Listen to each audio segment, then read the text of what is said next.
reading from Matthew chapter 1, verses 1 to 6 and verse 17. A record of the genealogy of Jesus Christ, the son of David, the son of Abraham. Abraham was the father of Isaac, Isaac the father of Jacob, Jacob the father of Judah and his brothers. Judah was the father of Perez and Zerah, whose mother was Tamar.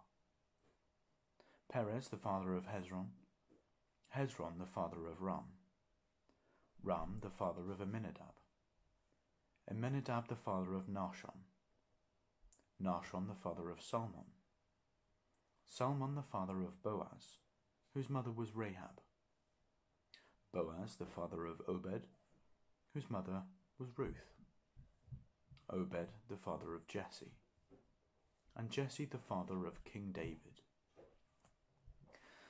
Thus there were 14 generations in all, from Abraham to David, 14 from David to the exile to Babylon, and 14 from the exile to Christ. You may or may not find genealogies fascinating, but right at the start of the Gospel, Matthew tells us that Jesus is the promised Messiah and has the essential qualifications of being a descendant of both Abraham and David.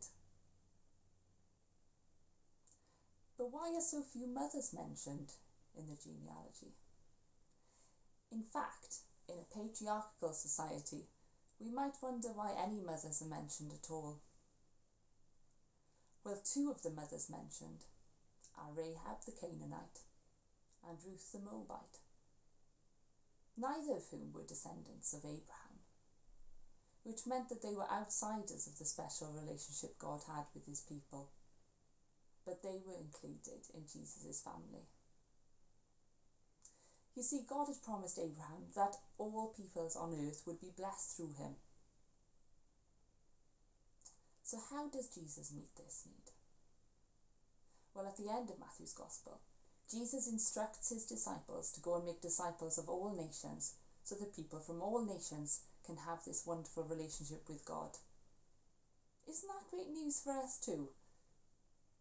At Christmas time, we can celebrate the coming of Jesus the Messiah, because through Jesus, even we can know God.